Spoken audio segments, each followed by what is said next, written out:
Hello tout le monde, ici Juju et Seb et aujourd'hui nous allons vous parler du nouveau film de Paul Thomas Anderson, Une bataille après l'autre.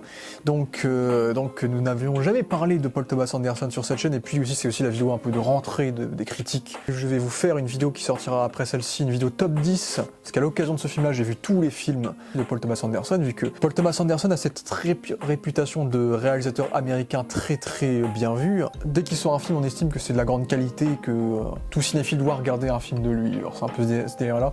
Surtout qu'il n'en a pas non plus fait tant que ça en 25 ans, en 30 ans d'activité. Hein. Parce qu'en plus, il y a aussi le mythe un peu comme Spielberg, il a commencé à faire des grands films, entre guillemets, avec Boogie Nights et compagnie quand il avait la vingtaine, comme Spielberg avec Les Dents de la Mer, etc. Il a fait que 10 films. D'ailleurs, c'est pour ça qu'on peut faire un top 10, c'est que ce film-là est son 10e film. Et donc moi, je vais vous réserver mon avis sur ces films dans une vidéo dédiée. Mais Seb, du coup, toi, tu en as vu genre 3, non? J'ai pas forcément de souvenir de Phantom Thread. J'ai quelques souvenirs de There Will Be Blood. Après, c'est pas mon style de film, donc il m'avait pas forcément plus accroché que ça. Moi, j'avais surtout aimé Magnolia et l'ensemble. Phantom Thread non plus m'avait pas forcément. Voilà, il m'avait un peu ennuyé, il était assez long. Après, dans la forme, ça reste des bons films. There Will Be Blood, voilà, c'est pas mon délire parce qu'il y a Paul Dano, donc moi, dès qu'il y a Paul Dano, surtout le personnage principal, c'est compliqué dans le casting principal. Et même l'acteur principal, Daniel Day-Lewis, là. J'ai un peu du mal avec lui et ses rôles, je trouve que c'est beaucoup trop... Enfin, il y a un côté pas trop sombre, mais je me souviens que dans ce film-là, je crois, et surtout dans Phantom Thread, hein, mais un côté très froid. Donc j'ai souvent du mal avec cet acteur, avec ce genre de film-là. Donc c'est pas mes films préférés, après ça reste des films corrects, des films au-delà de la moyenne, ne serait-ce que pour la forme. Faudrait que je revoie There Will Be Blood, qui était quand même beaucoup moins ennuyeux. Et Magnolia était un film que j'avais bien plus apprécié, beaucoup plus éclectique et plus riche, que ce soit en termes de photographie, en termes de décor, un film où on voyage un peu, c'est un peu plus varié. There Will Be Blood, on reste dans un univers des années 20e siècle. Et Phantom Thread, c'était aussi 20e siècle. Ce film-là, dans l'ensemble de ces films-là, on reste dans un ton assez morne, assez propre à soi-même, hein, qui peut plaire, moi qui ne m'avais pas forcément plus conquis.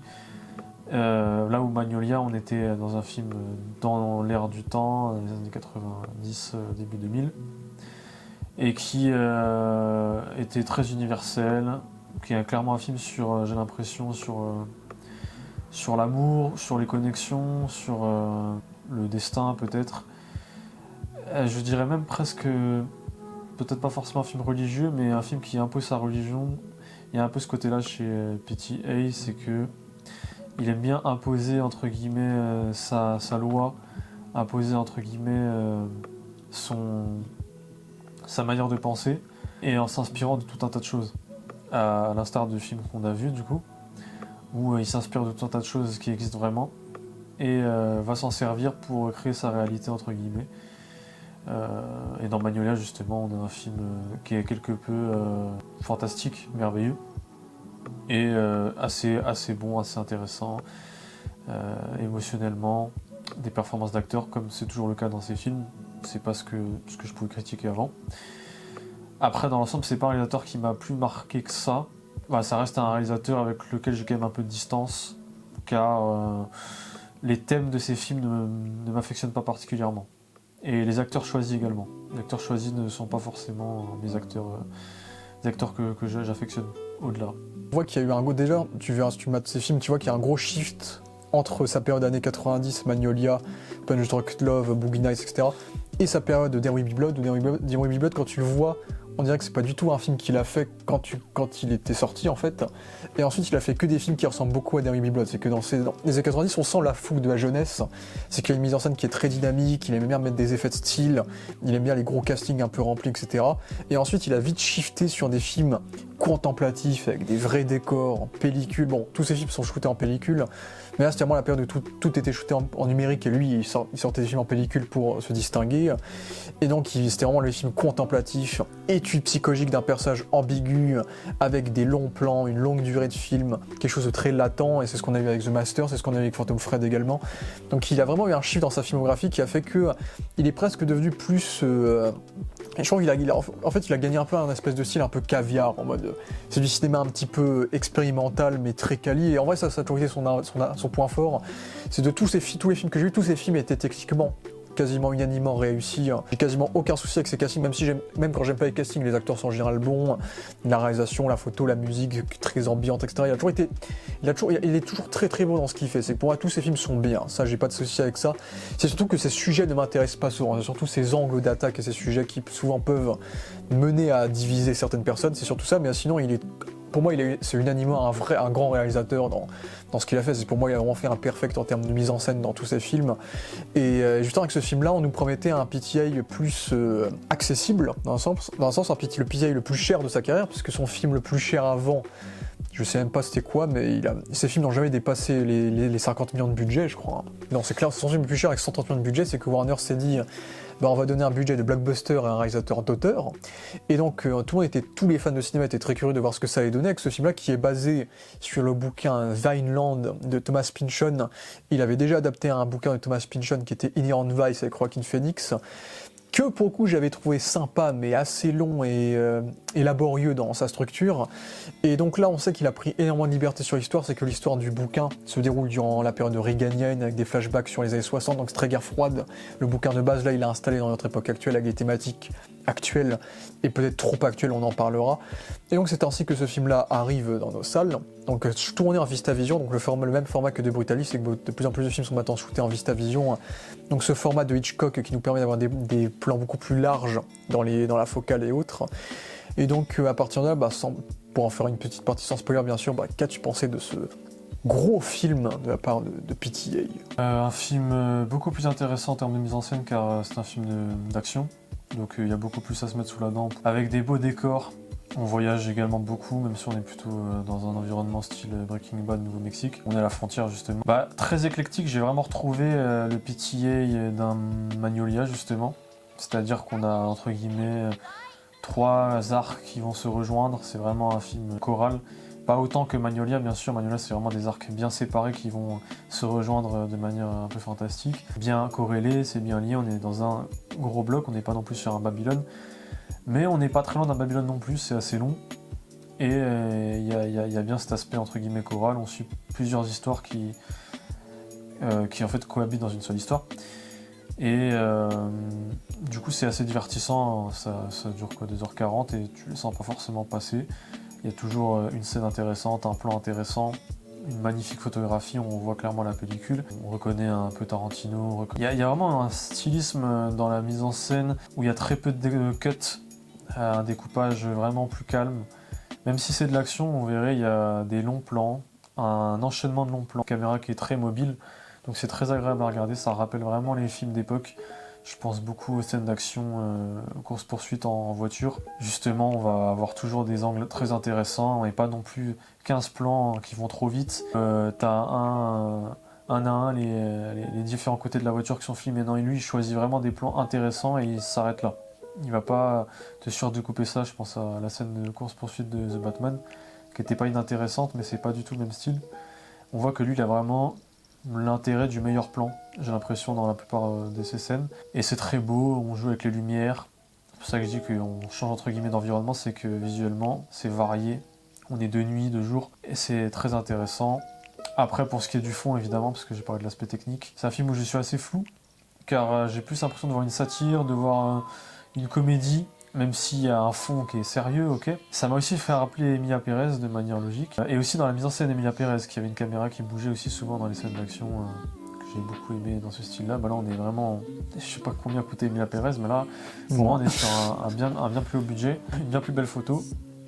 On est bien au-dessus, sur l'aspect DA en tout cas. Mais sur l'aspect sérieux, sur l'aspect du ton du film, j'ai encore du mal à cerner qu'est-ce qu'il veut raconter. Quel est le vrai propos de PTA dans ce film-là. Je vois, là comme ça, en sortant de la salle, une grosse satire, quelque chose de comique avant tout.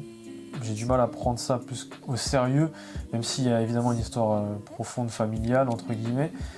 Mais tout cela reste, je vais pas dire expédié, mais sans rentrer dans les spoilers, on est quand même censé nous fonder des relations émotionnelles, des enjeux, qui oui sont intéressants surtout dans la manière dont le scénario est ficelé, c'est-à-dire une course contre la montre avec, comme je l'ai dit, des embranchements, où en réalité tous les arcs vont se croiser, donc ça va être extrêmement amusant de regarder. Mais pour ce qui est des enjeux même émotionnels, peut-être que mon défaut, c'est vrai qu'on n'est pas suffisamment installé au départ dans le film, ces enjeux-là. et qu'on est finalement qu'un peu trop de distance avec les personnages à la suite, et notamment dans le climax, où finalement on n'est pas forcément intéressé par l'enjeu de la vie d'un personnage, ce qui n'est pas le cas dans Emilia Pérez, mais plus par comment cela va se finir de manière purement dopaminesque, si je puis dire, parce que c'est bien filmé, c'est bien ficelé et c'est bien écrit à ce niveau-là. Donc je me pose la question sur le fond, en tout cas sur la forme, je valide bien ce film-là. Oui, je suis assez d'accord avec toi sur ce que tu dis, dans le sens où, bon, il y a des gens qui vont dire que c'est probablement le meilleur film de l'année. C'est pas mon meilleur film de l'année, en tout cas. Peut-être certainement dans les films qui ont coûté plus de 100 millions cette année. C'est peut-être mon film de l'année. Je pense que parmi les blockbusters qu'on a eu cette année, ça serait sans difficulté l'un des meilleurs films de l'année, très largement. Donc ça, je pense que c'est dans les top 3. C'est dans le top. Oui, c'est dans le top 3. Au moins le 5. Au moins le top 5, ouais. J'ai pas vu assez de films pour... Beaucoup, oui, c'est un très bon film, ça, j'ai aucun doute là-dessus. Et c'est l'un de mes préférés de Pitié, parce que je suis souvent très divisé sur lui. Son chef-d'œuvre, pour moi, reste quand même Magnolia, où là, vraiment, j'étais pris émotionnellement, justement, c'est ce que tu dis. Et le truc, c'est que j'ai l'impression qu'en fait, on est sur un blockbuster d'auteur, où tu vois PTA utiliser sa mise en scène actuelle, mais en reprenant le rythme d'un Magnolia, où tout va très vite, et le film fait presque 3 heures comme Magnolia, et on n'a pas le temps de s'ennuyer, c'est que tout avance, tout va à l'essentiel, et franchement, tout en ayant des moments où ça prend son temps, où on a des longs plans et des longs travelling, c'est qu'il adore les travelling, là on a toujours fait. Et en plus, c'est pas du tout épisodique ou empirique, ouais. Comme dans un Babylone. C'est-à-dire que là, on est sur un film qui dure 2 jours peut-être. On a un gros aparté au départ quand même. Qui dure une grosse demi-heure, peut-être un peu plus. Sinon, c'est un film c'est une vraie course-poursuite, donc il y a vraiment l'enjeu sur les 2h40, qui est bien exploité sur la course contre la montre. C'est un vrai film qui me rappelle Le Fugitif notamment, ou des grands films de course-poursuite. Mais justement, c'est ça qui fait que ça marche. Là où Babylone, c'est totalement différent, mais ça me pousse à comparer à des films aussi longs, justement. Ouais. Un peu comme The Dark Knight Rises aussi. C'est sur un cours là. On suit plusieurs points du personnage, comme tu as dit, un mini côté choral, même si DiCaprio reste le personnage principal. Il y a un mini côté choral qui est présent. Ou d'ailleurs, comme avec Licorice Pizza, il avait porté des acteurs inconnus avec quelques petits guests connus. Là, il a fait un mélange, il a pris des acteurs connus comme Sean Penn, DiCaprio, etc. pour nous faire découvrir des actrices, surtout un peu moins connues, comme la gamine Chase Infinity, l'actrice, elle s'appelle. Bon, je sais pas si c'est son vrai nom, parce que Chase Infinity, c'est littéralement une action, hein, on va dire. Et l'actrice qui joue la mère, c'est Teyona quelque chose, je mettrai le nom malheureusement, qui à la base est une chanteuse, chorégraphe, danseuse, genre de Beyoncé. Donc elle n'est pas du tout actrice de base. Exploité de cette manière. Là. Aussi, oui, mais elle n'a pas fait beaucoup de films avant ça, donc ça c'est vraiment son gros rôle, hein, je pense le breakout rôle, on va dire, de sa carrière là. Donc il y a aussi ça, et tout le casting pour moi fonctionne plutôt bien, mais après, comme tu l'as dit, pour moi en fait, ce qui m'a porté dans le film, c'est l'humour et la satire, tu vois. J'ai trouvé la satire assez drôle et l'humour du film m'a bien pris avec des personnages comme DiCaprio surtout. C'est ça, en fait, que tu sois d'un côté ou de l'autre, que tu sois sur des avis arrêtés ou non, on va tellement dans le grotesque et les personnages sont quand même bien présents, ça dure 2h40, donc tu as quand même le temps d'avoir beaucoup de scènes pour ensuite t'habituer et finalement rentrer dedans. Tu rentres malgré toi, malgré tout, dans l'humour du film. Donc je pense que dans tous les cas, ça marchera sur quiconque. C'est d'autant plus drôle si certains d'entre vous ont vu l'épisode 6 de la saison 2 de Peacemaker et qu'ensuite vous enchaînez à ce film-là. C'est assez marrant dans le délire. Et surtout avec tous les événements actuels qu'il y a aux États-Unis, etc. Donc on est en plein dedans dans les thématiques un peu que le film cache. Après, est-ce que le film prend parti ou pas, ça c'est que c'est un film qui est antifasciste clairement, mais il n'hésite pas à tacler un petit peu discrètement quand même l'autre côté. Il y a une ambiguïté qui est présente, mais j'avoue que pour moi, le défaut, je dirais, c'est comme tu as dit, c'est l'émotion. C'est que on veut te dire que le cœur du film, c'est cette relation père-fille. Mais je trouve que cette relation père-fille, il y a très peu de temps d'écran. Et qu'une fois que, parce que c'est le plot du film, c'est qu'il veut retrouver sa fille. Une fois que la fille est kidnappée, la fille, en vrai, j'en ai un peu rien à faire, tu vois. DiCaprio, c'est un peu une X23. Ouais. Mais X23, t'es à fond, tu vois. Bien sûr. Ouais. Mais... Et encore, oui, X23, il y a quand même plus d'émotion. Ouais, là où DiCaprio, t'es content de le suivre parce qu'il joue bien, il est drôle, et le personnage, lui, pour le coup, il est développé tout le long du film. En fait, t'as envie que les personnages s'en sortent, et t'as envie de voir la suite, mais pas forcément pour les émotions que ça va te procurer. Non, c'est vraiment pour la caricature, en fait, c'est qu'on est sur des personnages assez caricaturaux. Parce que c'est bien exécuté. C'est bien écrit dans l'ensemble, il n'y a pas de grosse facilité scénaristique, je trouve pas. C'est quand même assez bien écrit relativement. Donc là-dessus, j'ai pas grand-chose à dire. Il y a un peu une parodie de film d'espionnage aussi, un petit peu dans certaines scènes. Mais après, moi, je dirais pas que c'est un film d'action. C'est que j'ai vu beaucoup de gens retweeter la fameuse course-poursuite de fin de film. Pour moi, c'est même pas vraiment une course-poursuite. Hein. C'est pas si dynamique. Surtout que c'est une mise en scène très auteur. On est du point de vue de l'un, du point de vue de l'autre, et on s'amuse avec le fait qu'on soit sur une route en relief dans la mise en scène. Mais en vrai, je trouve que c'est que là. Ça m'a rappelé. En fait, c'est la tension qui est très bien filmée. C'est la tension. La création de tension, là, c'est un film qui, dans le style, je pense, peut en rebuter plus d'un. Après, c'est bien, ça va intégrer aussi des plus jeunes parce qu'il y a quand même l'aspect dynamique. Mais sur cette scène finale, notamment, sans spoiler, on est clairement sur un film des années 60. Ouais, c'est limite que les plans comme ça, lents, du duel, là, tu vois. Exactement, de Spielberg. Avec le camion, c'est pareil. On crée la tension avec les rétroviseurs, avec... ouais, exactement. Ouais, c'est limite un style western, tu vois. Exactement. C'est un vrai style années 60. Hein. Pour moi, il y a un vrai côté contemplatif. Ce serait un film d'action par le montage qui rend le tout dynamique, où il y a une manif à côté, il y a l'autre qui court, qui essaie de fuir, etc. Donc c'est vraiment l'enchaînement des événements. Et le fait qu'on mette des éléments parallèles qui font qu'on ressent ce sentiment d'action et qui fait que le film est très dynamique. Mais pour moi, c'est pas non plus un film d'action, c'est vraiment un film de poursuite. Ouais, de poursuite. Comme tu as dit, c'est un peu le Mad Max Fury Road avec de grands mots de PTA, tu vois, c'est un peu ce délire-là. Et c'est aussi son film le plus politique, et si vous êtes des gens de droite ou d'extrême droite, la caricature peut vous faire rire, mais sinon, je sais pas si vous aimerez le film. Mais je trouve quand même le film malin pour pas aller dans le potage. Comme on l'a dit, toi tu l'avais pas vu, mais comme tu vas dire, fait penser à Eddington de Ari Aster.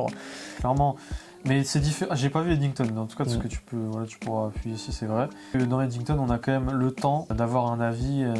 Les deux opinions sont présentées. On est clairement sur l'opinion complotiste et l'opinion grand public, entre guillemets, officielle sur la pandémie. Et tu as le temps de t'attacher, entre guillemets, aux deux versions. Même si, évidemment, c'est une histoire, il faut bien qu'il y ait une fin, il faut bien qu'évidemment, il y ait un personnage principal. Tandis que dans ce film-là, on est vraiment sur de la satire pure. Évidemment, il y a la cause, entre guillemets, anarchique, plutôt révolutionnaire, qui est première dans le film. Encore une fois, c'est plutôt un prétexte parce qu'on suit ces personnages-là. Je n'irai pas jusqu'à dire que dans le film, il y a un vrai propos absolument révolutionnaire. Après, ayant vu Magnolia et de ce que je sais de PTA, je dirais que oui, mais c'est pas présenté aussi sérieusement que dans un Eddington. C'est aussi ça, c'est que PTA, il a fait... En vrai, c'est son premier vrai film un peu politique, il a fait très peu de politique avant, et c'est surtout, en fait, il traite de thématiques spécifiques dans des époques. Il aime bien, il fait beaucoup de films d'époque, en fait. C'est son premier film contemporain depuis Punch Drunk Love en 2002, hein. Donc il avait fait que des films d'époque dans les années 1900, 1910, 20, 30, 40, etc. Et donc là, c'est la première fois qu'il traite d'éléments actuels et qu'il va un peu dans ce terrain-là, dans un terrain plus vaste que le budget lui permet, l'échelle un peu qu'il peut mettre en scène cette fois-ci.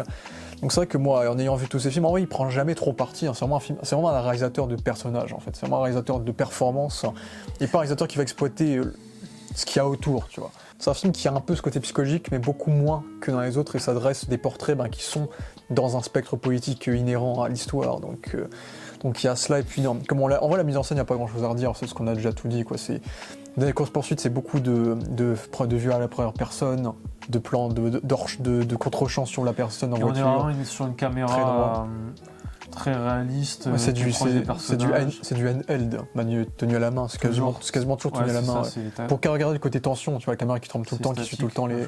l'inverse de statique, du coup, c'est dynamique. Ouais, mais elle est quand même stabilisée. C'est pas une caméra à l'épaule dégueulasse. Ouais, puis il y a quelques plans fixes quand même. Un First Man, tu vois. Ouais, il y a quelques plans fixes avec des beaux plans là. Il fait toujours des beaux plans larges, hein, ce qu'il a toujours bien fait. On a une caméra qui bouge, mais qui est dans l'action, qui est presque plus documentaire, on va dire. Il y a un côté très documentaire, ouais. C'est que les travelling qu'il fait habituellement, là, ils sont beaucoup plus tremblants, tu vois, beaucoup plus épaules que dans ce film où c'est souvent des travelling qui sont bien droits comme il le faut.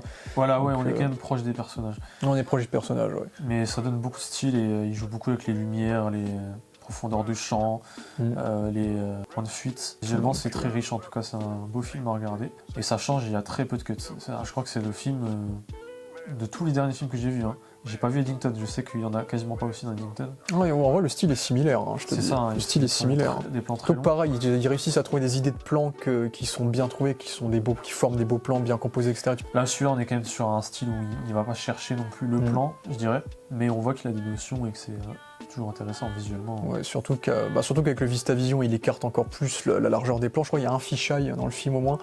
Et justement avec la pellicule est haute, bien c'est pas comme tous ces films, hein, tous ces films sont beaux parce que la pellicule, c'est qu'il y a toujours des reflets, des couleurs, des défauts, des imperfections dans les personnages, dans leur visage, les ombres, etc.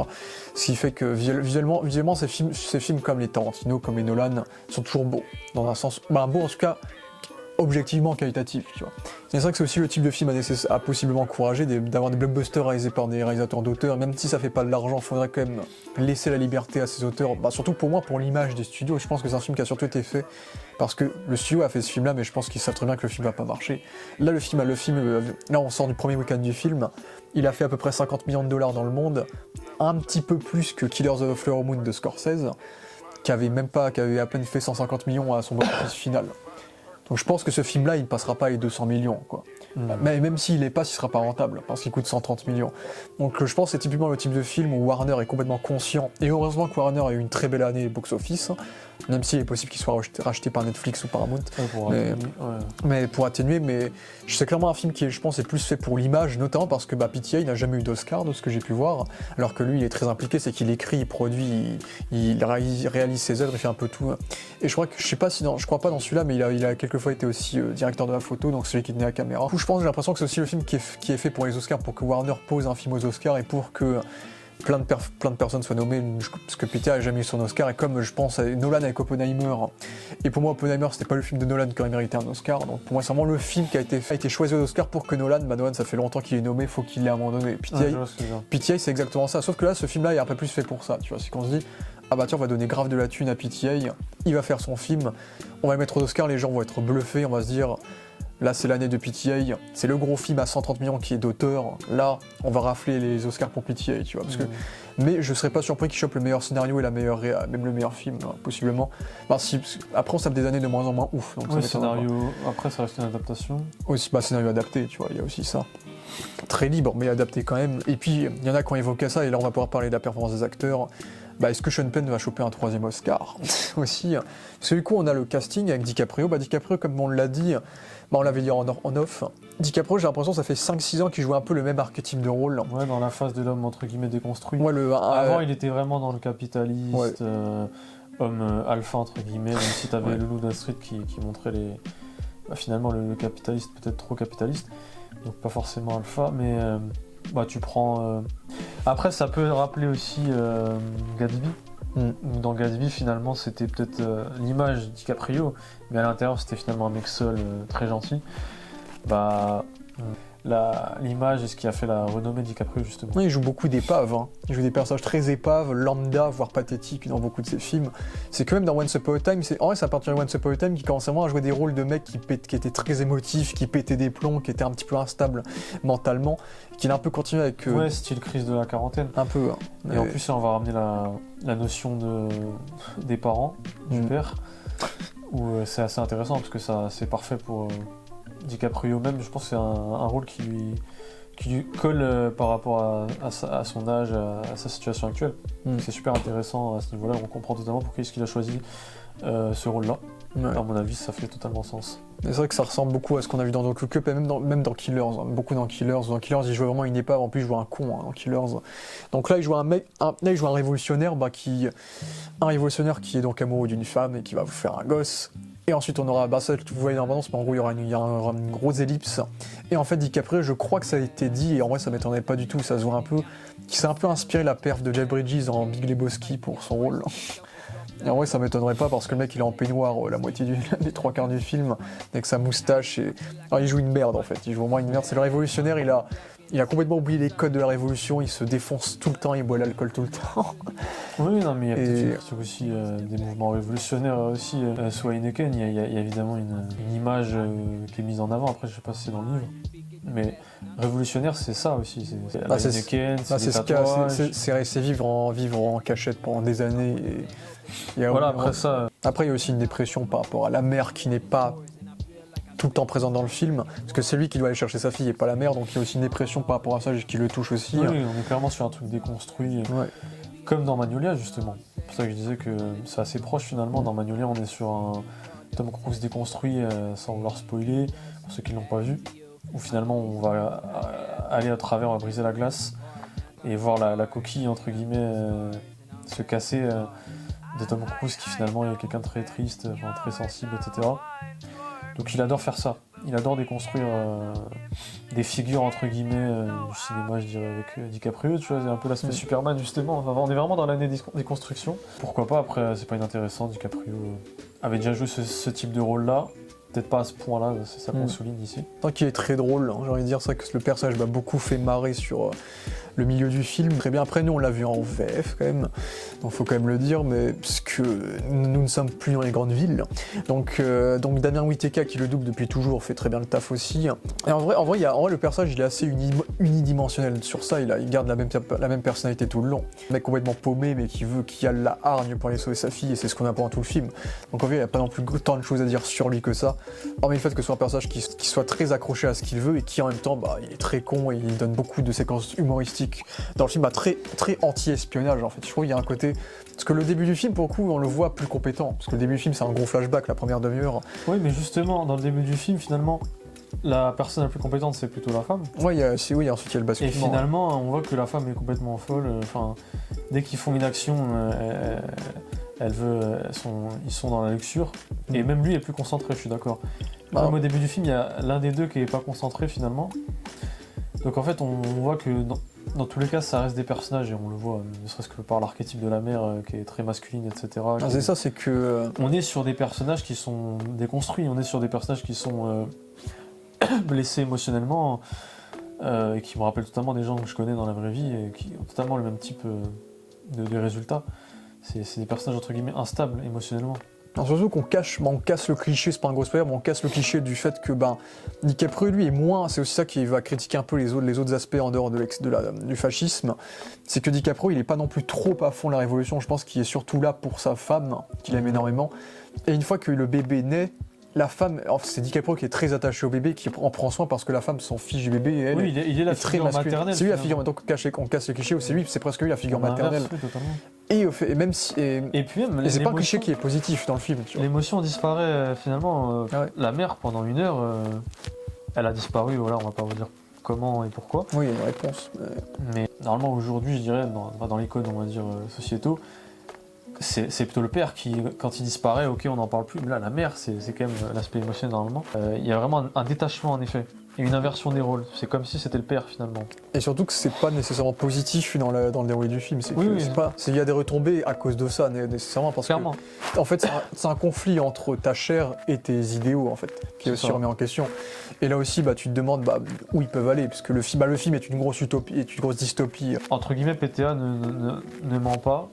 Et montre finalement qu'en fait la révolution ne peut pas forcément être menée par des gens qui veulent la mener.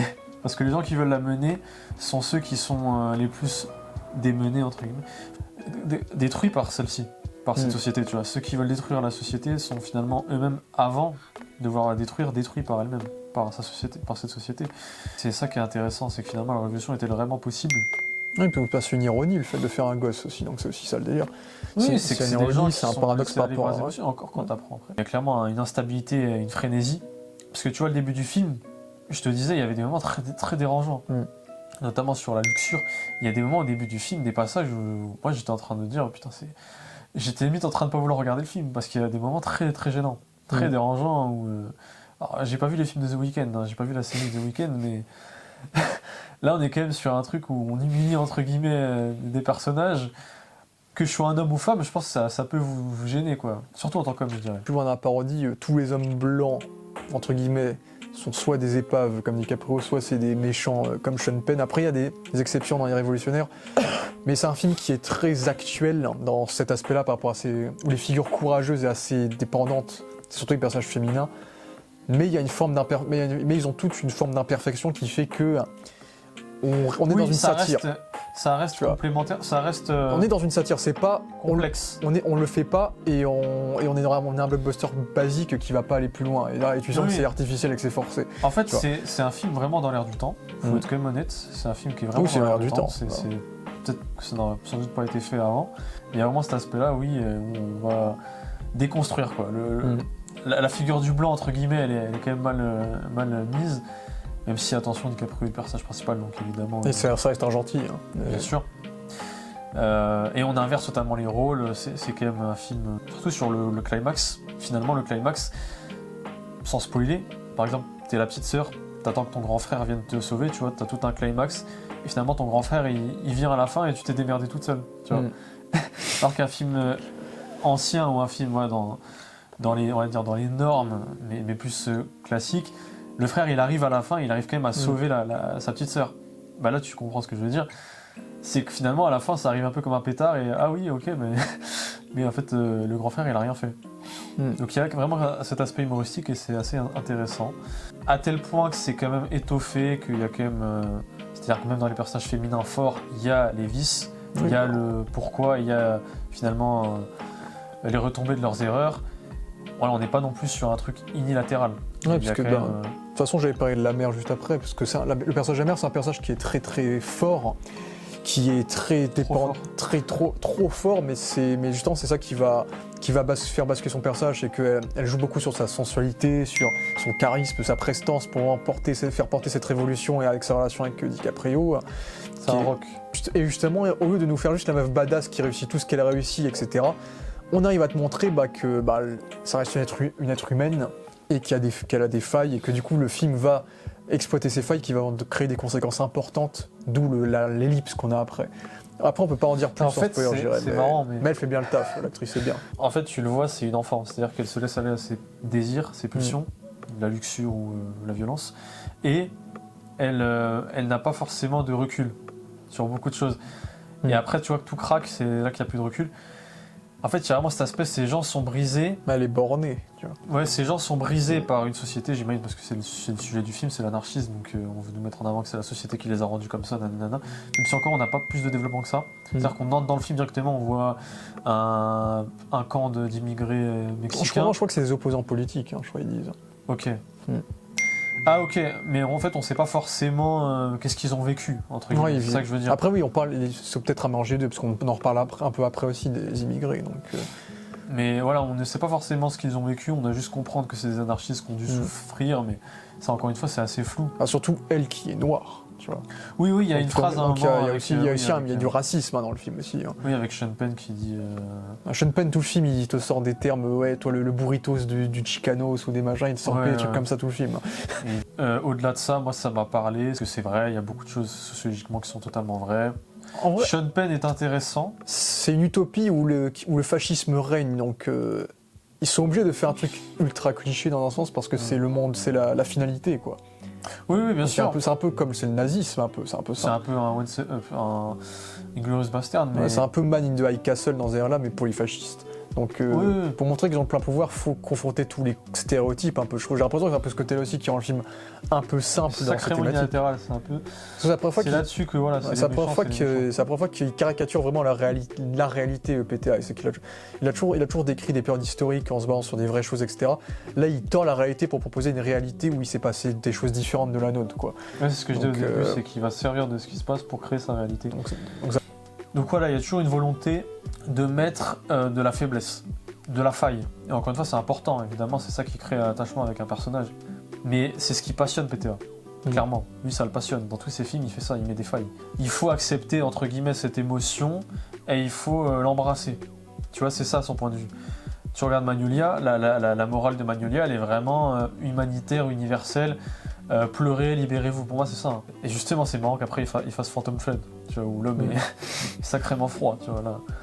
Donc faut que je le revoie, peut-être que justement il se passe quelque chose, j'ai oublié. Mais clairement, il veut embrasser l'émotion. On n'est pas dans un réalisateur qui va vouloir... Ouais, puisque t'as le personnage de la fille, hein, donc... qui elle a pas tant de lignes de dialogue que ça, tu me diras. Oui, c'est tout dans le regard. C'est beaucoup dans le regard, dans les révélations, dans les événements. Sur la fin, le fameux, le dernier chant contre chant, entre guillemets, qui est très très bonne idée. Hein. J'ai bien aimé le côté. Elle voit pas bien avec le rocher là. Ouais. De toute façon, création de tension, c'est un film assez intéressant. Regardez-le pour ça, parce que là on est sur un vrai film réalisé. Il y a une vraie création de tension dans les scènes. On n'est pas sur un film surdécoupé. Et elle est justement plus charismatique. Donc oui, il y a peut-être une inversion des rôles à ce niveau-là. Parce que dans Licorice Pizza, c'est l'inverse. Il met en avant typiquement des acteurs qui ressemblent pas forcément à des idéaux. Tu vois, on est clairement sur les acteurs banals, physiquement. Il met des gens quelconques. Dans ce film-là, il nous remet quand même des persos entre guillemets beaux. Or, pas tous. Hein. Un peu plus hollywoodien, tu vois. Voilà, c'est ça que je veux dire. Après, tu prends DiCaprio, même s'il est... il est une épave dans ce film-là. Ouais. Le seul moment où DiCaprio dégage vraiment le DiCaprio qui a fait sa renommée, on va dire, c'est quand il y a le braquage là et qu'il est en costard, tu vois. Et là, il est coiffé, là c'est DiCaprio, ok. Elle a le charisme du regard, comme on le dit. Après, je trouve qu'on la donne pas assez à jouer justement avec Tu parles de DiCaprio. la mère? Non, la fille du coup. Oui, je suis Avec, d'accord. avec Dick, je trouve qu'on la donne pas assez à jouer avec DiCaprio. Justement, j'aurais aimé en voir plus de leur relation parce que sinon, elle toute seule dans son intrigue indépendante, elle, qui est plus chaudante telle, elle fait bien le taf. Surtout avec Sean Penn où elle a une altercation avec lui. Et Sean Penn, mais quel personnage! Ah mais Sean Penn, C'est un mème, hein. il m'a fait trop rire. Je m'attendais pas à ce méchant. Moi, tu me dis Sean Penn en méchant d'un film, je m'attends à un mec très très brutal et très très brut, Froid. très froid à la Sean Penn, tu vois. Et tu nous sors dès sa scène d'intro, dès sa première scène. Ah mais c'est un détraqué, mais le personnage il est très particulier, hein, son personnage. Mais il y en a qui disent que c'est peut-être le nouveau grand méchant un peu du cinéma. Je pense un méchant qui va quand même être assez mémorable, surtout qu'il a pas beaucoup fait d'antagonistes, Pity Island. Parce que il y a des personnages qu'on pourrait considérer comme des méchants, comme le héros de There Will Be Blood et tout, mais ça reste le protagoniste du film, tu vois. Non, mais je pense aussi à un truc, parce que le film est vraiment grotesque, hein. Il y a vraiment, comme on le disait, une satire. Je pense à la scène où t'as DiCaprio qui est révolutionnaire gauchiste. T'as la scène déjà où il insulte le gars au téléphone qui est dans sa team, hein, normalement. Sale gauchiste, tu vois, donc c'est un gauchiste qui insulte un gauchiste de gauchiste. Et quand tu regardes un film sur la guerre d'Alger, quoi. C'est vrai. En fait, tu vois, il regarde des guerres sur les colonies, enfin sur la colonisation, tu vois, tu comprends comment pense un gauchiste, enfin, c'est assez marrant. Ah ouais. Il y a une moquerie aussi plus légère de ce côté-là, parce que ça c'est pas Ouais, principal, il y en a une. Oui, parce qu'avec Sean Penn, c'est la giga caricature. Sauf qu'il y a un truc particulier qui fait que lui, il dénote de la caricature, mais ça le rend encore plus ridicule dans un sens. C'est un personnage qui peut être terrifiant parce que c'est une montagne de muscles, c'est le charisme de Sean Penn, c'est l'une des gueules les plus ridées, les plus marquées du cinéma, quoi. Donc pour le coup, il est excellent, ça lui va bien. Et paix à l'âme du doubleur français de Sean Penn qui est décédé il y a quelques semaines, et j'étais content de voir que c'était lui qui faisait le doublage du coup de sa voix dans ce film-là, qui était aussi le doubleur de Norman Reedus, donc paix à son âme, qui a fait un très bon taf aussi dans ce film-là, parce que Sean Penn, je sais pas s'il va choper un 3e Oscar, mais après je suis pas contre dans le sens où en vrai il le joue très très bien, c'est qu'il a vraiment une démarche très particulière. Moi j'ai l'impression qu'il est un petit peu anxieux dans ce film-là. Il y a une forme d'anxiété, c'est qu'il bouge tout le temps la bouche, il bouge tout le temps un peu il y a toujours des petits mouvements de visage un peu tout le temps dans le film. Donc on sent un personnage un peu perturbé, limite un peu fragile dans sa psychologie, qu'il arrive bien à capturer. Les scènes clairement écrites. Est-ce que c'était sa vraie machin au début du film? L'aspect Oscar, si c'est sa vraie au début du film. Apocalypse Now avec. C'est vrai que ces scènes étaient les meilleures du film. Clairement, et on va pas en parler parce que j'aimerais en participer. Oui, mais c'est vrai qu'il y a sur la secte. Le passage de la secte. Il y a des bails très conspirationnistes et très surréalistes avec Sean Penn qui fait que ces moments sont les meilleurs du film. En fait, il y a un peu une visite des États-Unis au sens large. Ouais. Il y a les deux côtés, en effet, dont un qui est le personnage principal, donc qui est quand même un peu plus mis en lumière, un peu plus humanisé, l'autre qui est beaucoup plus caricatural, pour l'aspect droite, on va dire. Mais t'as quand même l'aspect conspirationniste, l'aspect complotiste, non pas. Et pour finir, on peut évoquer quand même Benicio del Toro, hein, que j'aurais aimé voir plus quand même, dans le sens où en fait lui il débarque dans la partie du film où tout va très vite en fait. Du coup, il a une très, très bonne alchimie avec DiCaprio qui lui est tout le temps stressé et lui il est très très calme parce qu'il joue un sensei du coup, ce qui lui va bien, ouais. Mais on sent que c'est aussi un personnage qui est très communautaire, hein. C'est un personnage qui protège toute sa communauté durant un certain segment du film et qui va quand même aider DiCaprio après. Mais donc il a son charisme naturel qui fait que c'est Del Toro, il est très très bon. Après c'est vrai que j'aurais aimé en voir plus, parce que c'est vrai que c'est un personnage qui a ce côté... il y avait un potentiel... C'est un personnage qui a un côté tellement mystérieux, calme, tu vois, il a toujours eu une vibe un peu western, hein, Del Toro, que limite tu veux en voir plus et en savoir plus, tu vois. C'est ça que le problème Del Toro, c'est qu'il a toujours des rôles qui se limitent entre guillemets à son faciès et à ce qu'il est. On va pas vraiment creuser, enfin j'ai pas vu l'ensemble de sa carrière, mais... Mais oui, du coup, j'aurais aimé en voir plus, mais très bon pour ce qu'on lui donne, et puis pour finir peut-être la musique, que j'ai trouvé assez... En fait, c'est un peu la musique de la bande-annonce, qui était très bien.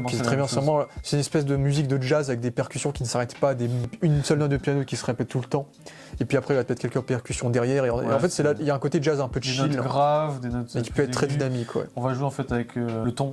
Ouais. Ce sera aigu quand ce sera plus effréné ou plus... de tension, donc plus horrifique entre guillemets. Il y a des petits côtés ironiques dans la musique. Ouais, exactement, et c'est pour ça que c'est un film, si juste j'écoutais et je regardais pas, pour moi c'est un film des années 60. C'est un film des années 70. C'est un film vraiment Hitchcockien. C'est ce que j'avais noté, hein. C'est un film totalement Hitchcockien dans l'ambiance et dans la manière dont c'est tourné. À tel point que les scènes durent, les plans durent, et la tension est instaurée comme un film d'époque. Et c'est pour ça que c'est intéressant, c'est pour ça que je me suis pas ennuyé justement. et sans avoir à m'attacher au personnage plus que ça, ce qu'on dit, c'est que la tension est vraiment présente. En bilan final, ben, comme on l'a dit, on est plutôt convaincu du coup par ce One Battle After Another. Voilà, accent de merde. Et One battle after another. One Battle Ah bah After Another. c'est britannique. Je parle comme le mec dans There Will Be Blood. Mais c'est compliqué à prononcer. Mais qui est un film qui, même si ça peut diviser ou pas par rapport aux idéaux que le film va provoquer, la légèreté de sa tonalité, la maîtrise totale de sa technique dans tous les bords de ce qu'il présente, fait que le film reste très réussi, même si moi je déplore un manque de Benicio del Toro et un manque d'implication émotionnelle dans la relation entre DiCaprio et sa fille, ce qui est la chose auquel le film se vendait. Et au final, c'est plus la satire, je trouve, qui porte le film, mais la satire risque de diviser des gens qui ont trouvé le film très antifasciste ou très gauchiste, etc. Même si le film quand même critique un peu ce côté gauchiste et assume quand même une forme de parodie dans son univers, qui fait que j'ai pas de souci avec ça, quoi. Donc, et puis là, le sujet m'intéresse plus que dans beaucoup de films comme Phantom Thread, quoi. C'est vraiment, moi j'aime bien comme Andor par exemple, j'aime bien les œuvres sur la Révolution avec des empires à faire tomber, des choses comme ça. Donc c'est quand même, c'est de base quelque chose qui m'intéresse plus, ce qui fait que pour moi c'est dans le haut du panier des films que j'ai vus de lui, en tout cas très clairement. Donc dans le top 5 certainement. Après il faudra que je réfléchisse pour la vidéo du top 10 pour savoir où je le placerai. Mais pour moi c'est une réussite. En tout cas c'est pas mon film préféré de l'année, mais ça fait partie du haut du panier de l'année. Et en nous en passé en partie spoiler. Et là je pense qu'on va parler des aventuriers de Noël. Parce que finalement, moi j'aurais imaginé que l'aventurier là qui doit finalement tuer Sean Penn, Ouais. moi j'attends pendant toute la fin du film quand est-ce qu'il débarque. Je me dis, est-ce qu'il va débarquer en même temps qu'il y aura la fille? Finalement non, tu vois, il débarque pas quand il y a Sean Penn et la fille, il débarque séparément, comme ça laisse les personnages s'en sortir, notamment la fille. Avec la dernière course-poursuite où il est impliqué, mais clairement c'était pas nécessaire. Donc c'est des persos fonction, c'est une intrigue fonction qui est là, à voir pourquoi, c'est toujours la question. En tout cas, de ce qu'on a vu, c'est très clairement une métaphore des francs-maçons, pour moi, de la franc-maçonnerie, évidemment. On sait que beaucoup d'Américains, surtout à l'époque, dans la politique, et haut placés en faisaient partie, et totalement dévoilé au grand public. Je crois que c'était... Mozart l'était, il n'était pas américain, mais tu m'as compris. En gros, les hauts fonctionnaires, les grands rôles de la société de l'époque, du moins, moderne je le pense aussi, mais ça c'est que moi, étaient francs-maçons. On a clairement une métaphore. Et t'as quand même la scène où ils sortent Saint-Nicolas, et là il y a mon ami qui est dans la salle là, qui est très chrétien, donc je sais, je l'ai entendu rigoler. Donc je sais pas. C'était lui qui rigolait pas. Ouais, quand il y a le truc Saint-Nicolas, c'est sûr que c'était lui parce que c'est un chrétien, donc il doit bien connaître. À mon avis, là, il a dû comprendre, moi j'ai pas compris. Mais oui, clairement il y a un truc quand ils font le signe. Je sais pas si c'est parce qu'il a compris que ce signe du triangle c'est un signe franc-maçon, les Illuminés, etc., qui était une faction de la franc-maçonnerie, qui aussi se sont fait appeler les Illuminati parce que ça c'était en Allemagne. Ça me rappelle un peu dans Babylone, justement, t'as le personnage de Tobey Maguire là, et qui t'emmène dans les caves.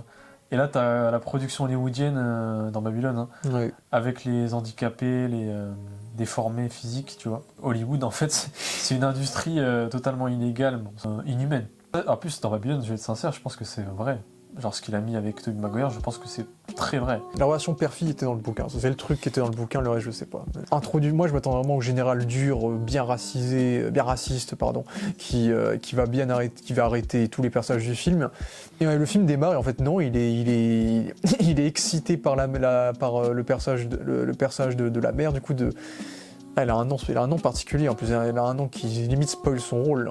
Perfidia, voilà. Ah oui, perfide. Perfidia. Perfide, quoi. Voilà. Scène d'intro de Sean Penn, il tombe amoureux de Perfidia. Après, je pense qu'il tombe plus amoureux d'elle sexuellement, clairement. Il s'en fout d'elle en tant que personne, c'est surtout que comme elle se la joue à fond femme fatale, lui il tombe à fond amoureux d'elle, et donc il veut avoir des rapports avec elle. Du coup, t'as toute la première demi-heure avec elle où il la laisse courir à chaque fois, en échange d'avoir des rapports avec elle. C'est un film sur la luxure. Ouais. C'est un film sur le mythe. Oui, il y a un aspect nazi. Je dirais pas que Sean Penn est un absolu nazi, parce que justement il entretient des relations avec. Après, parce qu'il est mené par ses pulsions. Ouais, c'est ses pulsions. C'est ses pulsions, parce que lui, il est trop fanboy. Ouais. Il veut trop rejoindre le gang et tout. Ouais, c'est ça qui est intéressant, c'est là le point d'ancrage où moi j'étais à douter à un certain moment, même si à la fin tu dis bon ok non, il est clairement dans ses idées. Mais il y a un moment où tu te dis, est-ce qu'il peut pas se basculer pour une relation, entre guillemets, je dis pas Il était amoureux, on le dit dans le film, mais même pour une fille, tu vois, est-ce qu'il ne pourrait pas basculer finalement en remettre en question ces idées-là, les idées de l'armée américaine en tout cas? De toute façon, dans le film, t'as tout. On démarre opposant politique, puis ensuite on dit on va mettre fin à l'avortement, puis on te dit qu'il y a des immigrés qu'il faut aider, etc. Donc vraiment, tout y passe dans le film, quasiment à peu près les grands sujets, on va dire. Et puis il y a une manifestation plus tard dans le film où on voit des gens de l'armée qui vont se faire passer pour des manifestants et qui vont donc balancer des cocktails Molotov. Donc pour simuler que ce sont les manifestants du coup qui ont fait le bordel, alors qu'en fait non, c'est l'État qui a tout organisé pour simuler le mal, la manifestation dangereuse. Et aussi ça qui est assez corruption, qui est assez réel dans ce délire-là. Corruption des deux côtés, parce que tu as aussi les rebelles qui aident DiCaprio à fuir à un moment donné.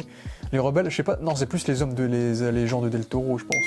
Ouais. Mais Del Toro, il a un gros réseau, tu vois, c'est un gros réseau de latinos du coup qui possède. C'est montré qu'il y a toute une histoire de réseau, que tout se passe avec. Donc tout est dans son building, il y a toute sa famille, tu vois. Tout se passe avec des.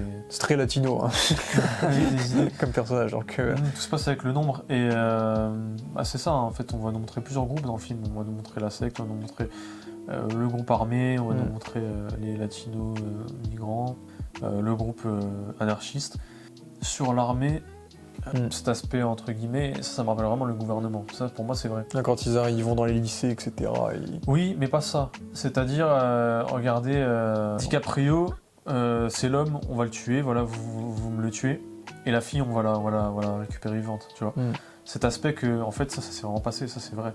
C'est que dans le gouvernement, il y a vraiment qu'il y a des instances au-delà qui disent, lui, vous le tuez vraiment, et les autres, vous le faites passer pour une victime, vous en faites un détenu ou je sais pas, tu vois.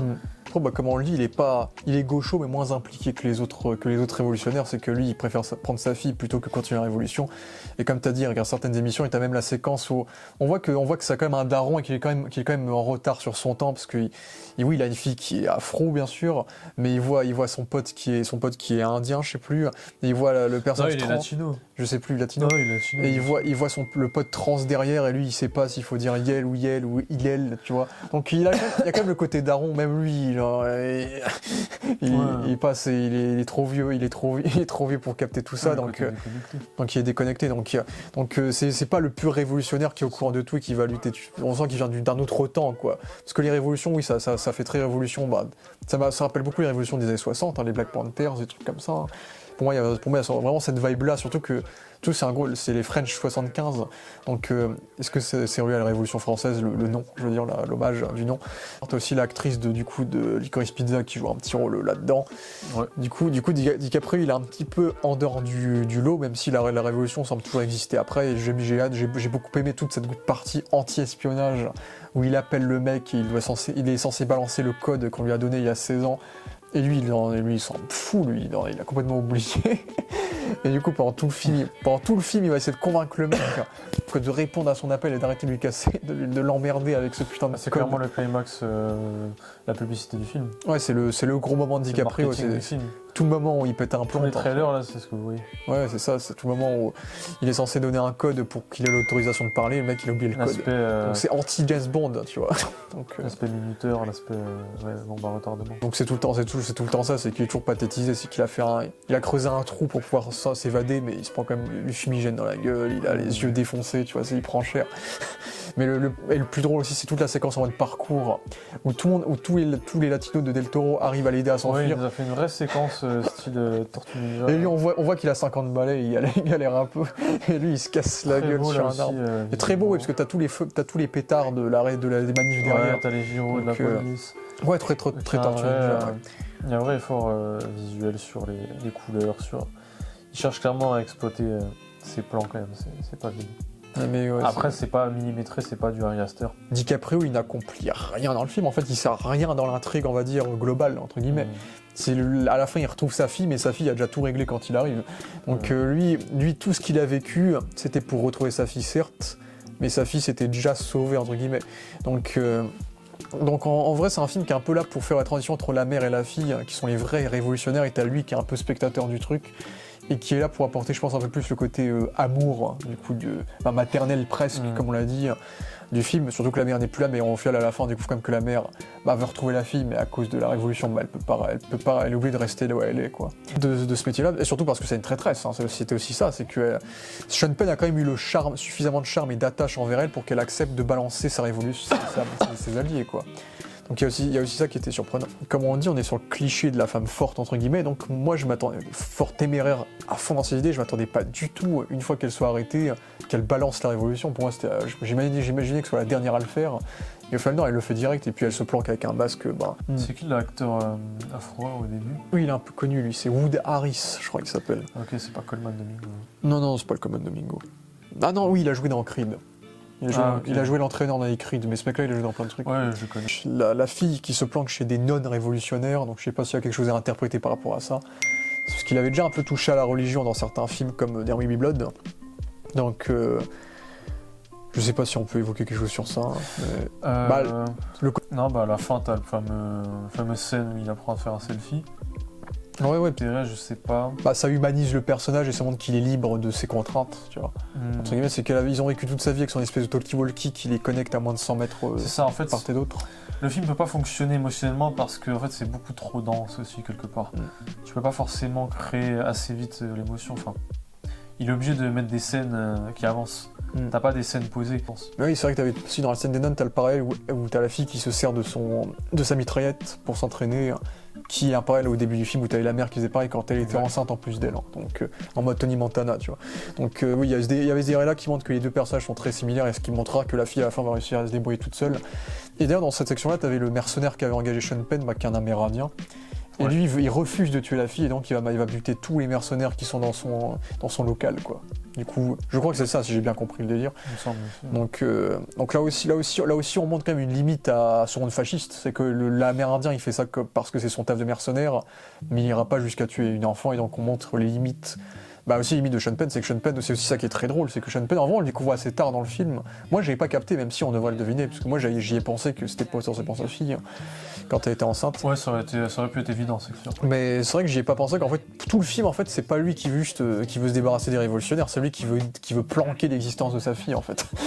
Oui, c'est une quête personnelle. Du coup, c'est une quête personnelle, en vrai, j'ai trouvé ça assez drôle, ça m'a fait penser, ça m'a fait penser à True Lies de James Cameron, où dans True Lies, t'as Schwarzenegger qui va envoyer toute une escouade d'hélicoptères et de soldats juste pour vérifier si sa femme le trompe. Ah ouais? Il était super excité, super pris par la mère durant tout le film, puis il se sert d'elle pour balancer tout le monde et pour se faire son nom sa renommée de colonel. Et après, le mec il rejoint enfin la grande confrérie de suprémacistes blancs. Et là, il se rappelle que ah merde, c'est vrai que j'ai ce problème-là. et si les gens pensent que j'ai eu des relations. En fait, tu le découvres en même temps que lui. C'est plutôt marrant. J'ai eu des relations avec une femme noire, je suis dans la merde, il va peut-être même me tuer, tu vois. Mais du coup, quand il pense, c'est très drôle. Et du coup, t'as toute la scène où il veut quand même essayer d'avoir un minimum de lien paternel, tu vois. C'est qu'il va la voir dans cette scène dans l'église en plus. Donc c'est symbolique, l'église et tout. Il y a que eux dans l'église, plan très large. Hein, ils sont très séparés, très éloignés. C'est un peu l'intro de Javier Bardem dans Skyfall. J'ai un peu cette vibe là. Mais quand j'ai passé le test, j'ai pensé à l'affaire Brigitte. Je me suis dit putain, on a tellement envie que ça se fasse, ce putain de test, on n'en peut plus. Où il dit non, je suis pas homosexuel. Parce qu'il a un t-shirt grave très serré, mais vraiment quand tu le vois un peu gêné, il la regarde vite fait. En fait, ça se voit dans son regard qu'il se dit j'espère que t'es pas ma fille. Genre c'est un peu ça, et du coup quand il voit qu'il l'est, à la fois il est content, à la fois il va devoir s'en débarrasser, lui il s'en bat les couilles, il veut la faire tuer quand même. Mais à la fois c'est un personnage qui est très comique parce qu'il est un peu con, en mode ah mais t'es mal élevé hein, quand même, tu me suis pas et tout. Donc le personnage il est complètement barré quoi, même quand il se fait flinguer et il fait t'es con quoi, qu'est-ce que tu veux, et là tu vois. Non mais son personnage c'est un vrai sketch. Ça me fume aussi la secte. T'as le mec, en fait c'est tellement réaliste. Ouais, avec le vieux et tout. Genre le mec qui s'habille en Lacoste. Ouais, en Lacoste, il est en Lacoste. C'est vraiment des francs-maçons. C'est-à-dire des mecs, ils ont un peu de plus de sous que la moyenne. Tu vois. Mais c'est... Et c'est on dirait des bourgeois, tu sais, mais C'est hilarant, tu sais, la voiture qui roule. Et tout. Non, mais Non, en vrai, c'est très ingénieux le fait d'utiliser la route en relief pour prendre par surprise le gars et comme ça il se fait démonter par la voiture. C'est ce que je disais sur l'écriture. Ouais, dans le final, ça c'était bien trouvé. Puis surtout que la mise en scène de la première personne fait qu'on voit comme lui, quoi. Exact. Donc on s'y attend parce qu'on le voit, mais on a l'effet de surprise avec lui, quoi. Donc Non, ça, c'est relativement bien écrit. En accompagnement justement de la caméra. Ouais, justement. En accord.